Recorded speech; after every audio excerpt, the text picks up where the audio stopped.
Now, I have to say, in some ways, this is an extraordinarily auspicious day to be discussing these topics, and in other ways, a really terrible one. I feel that I'm surrounded by friends and allies in this room, and I don't know how to speak to you. Some of you I tried to greet earlier today, and I don't know what to say. I don't want to ask you how you are today, and I don't want you to ask me, because the fact is we are not well today, at least many of us.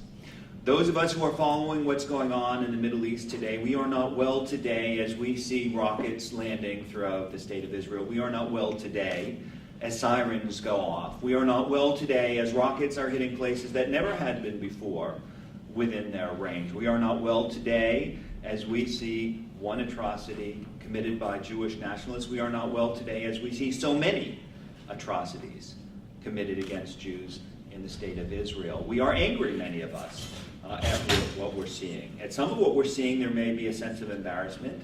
At others, a sense of indignation as we read selective media reports or as we see selective responses by countries throughout the world. Don't ask me how I am today, because I am today angry. Now, I've been asked to speak to you not about what's going on in the Middle East, but to say a few words about the United States campus, and I have to say that they're not unrelated. I'm not going to compare. I'm not going to compare the plight of any American who is in this relatively safe country to the plight of those people who are right now in bomb shelters, scared for their lives legitimately. I'm not going to make that comparison. But neither am I going to say that what is happening in Israel today is unrelated to what many students are facing on college campuses throughout the United States. There is a context and there is a connection to what students are facing. Now, I want to make sure that we're not overstating and that I'm not taking it out of a particular context, and I want to make clear when I talk about campuses in the United States to say that in my view, there has never been a better time to be a Jewish college student than right now, nor a better place than the United States.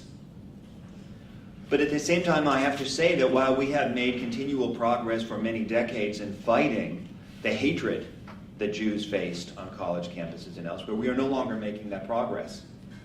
And over the last several years, we have seen repeated incidents which bring on our college campuses, once thought of as oases of tolerance. We are seeing on those campuses a recurrence of that ancient hatred which is now lighting up the Middle East. I'm going to give you just a few examples. When we see a young woman on the University of California, Berkeley campus just a few years ago holding up a sign that says, "Israel wants peace." And for doing this, she is violently rammed from behind by a shopping carriage full of heavy objects. When we see Jewish students at a Midwestern campus just a couple of months ago being called kike and dirty Jew because they're supportive of the state of Israel, when we see a young woman wearing a Star of David and being spit on for that effrontery for being on a California campus just 2 semesters ago. When we see again and again Jewish students being threatened or assaulted, especially if they have the temerity to express in some way their sense of connection, a multi-millennial sense of connection to the state of Israel, we have reason to be angry not just for what's going on in the Middle East today, but for what's happening on many college campuses today, too many college campuses. Now, I find that there are some university presidents who know what to do about this. Let me say, since there's a university president here in the room, that present company is excluded from what I'm about to say. Frequently, when we see hatred on university campuses, we call on the telephone and say, "This is happening on your campus. I don't know if you're aware of it, but this is what we are hearing from your students. This is what we are seeing. What are you going to do about it?" And when we find anti-Semitism or racism, typically the response is fairly quick, that they will respond to it, often very firmly. But there is an exception. It's the Israel exception. You can be as hateful as you want to be. But if you know the magic word and you mutter Israel on your breath when you do it, it will be mistaken for a political expression. Maybe you're expressing political views, maybe you are violently assaulting someone. But if in some way you are smart enough, as even David Duke is smart enough, to make this about Israel in some fashion, then whether it's university administrators or government officials, all of a sudden people won't want to deal with this. They'll say there's a freedom of expression, and everyone has a right. They'll say this is a conflict among students. But they won't recognize that hate against Jews, even when the word Israel is mentioned, is hate. It needs to be addressed not in a special way, but in the very same way in which we address it all across the board. With due concern for all of the rights of all of the parties involved, but also with a sense of passion for justice and for ensuring that all students have safety and security, even if they're Jewish, even if they're Israeli, even if they express their views about these topics. Now, we're here talking about a 10-year anniversary, and so I'm going to mention that there are more than one 10-year anniversaries being recognized today. This summer, we recognize the 10th year anniversary of the Office for Civil Rights Policy, recognizing for the first time that Jewish students will be protected against anti-Semitic harassment. It astonishes me sometimes to think about the fact that it's only 10 years, and that before that time, you could go before the Office for Civil Rights of the Department of Education and say, I have been harassed because I am black or a woman or Hispanic or Arab or disabled, and the answer would be pull up his sleeve and tell us what happened. But if you said it's because I'm Jewish, the answer would be, my heart goes out for you, but there's nothing we can do about it because that's just a religion and we don't consider anti-Semitism to be an actionable form of ethnic discrimination. Well, 10 years ago, I'm pleased we issued a policy that changed that and said that if Jews face harassment on college campuses or in the public schools, they will be protected by the federal government to the same extent as if they were a member of any other protected group. But I'm saddened to say that very shortly after that, the Office for Civil Rights started backsliding.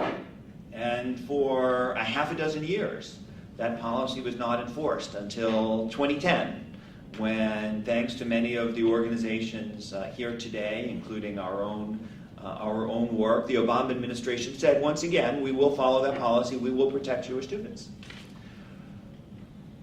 And yet, almost never has the Office for Civil Rights actually found actionable discrimination, despite the fact that at least one of you or two of you in this room represents an organization that has presented powerful evidence of anti-Semitic harassment on university campuses.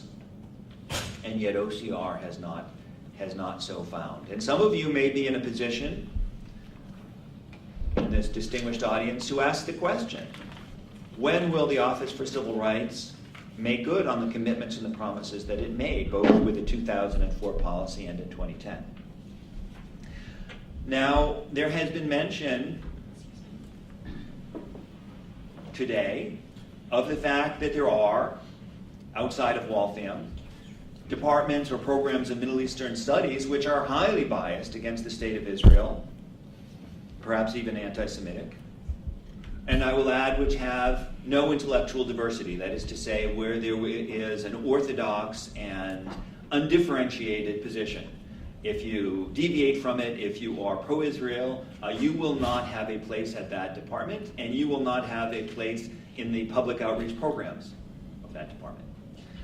Now, people often ask me, well, which country is funding this? Is it Saudi Arabia or some other Gulf country?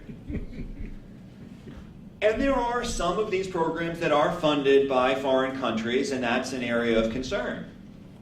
But many of them are funded by the United States. This is the country that funds them. And we are here in the gracious offices of the United States Congress, which specifically has funded them under Title VI of the Higher Education Act. Now, half a dozen years ago, Congress looked at this issue. Some of the people here in this room, including Sir Stern, whom we'll hear from momentarily, pointed out to Congress half a dozen years ago, as they reauthorized the Higher Education Act, that there should be some amount of diversity of opinions. Not that people who hate Israel should be silenced. Not that Congress shouldn't fund the haters of Israel. But that when Congress establishes a program to provide public outreach on the Middle East, and it funds those people who hate Israel, in some cases hate the United States, it should at least have some diverse perspectives on this. And Congress listened.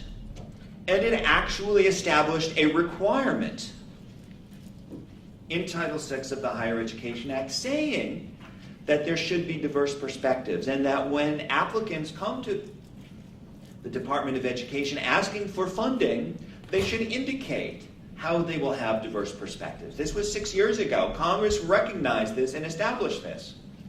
But Congress never provided any kind of accountability mechanism. We just trust the universities. Well, when is Congress going to reauthorize the Higher Education Act again? Guess what? It's up for reauthorization right now. And I know that some of you are actually congressional staff.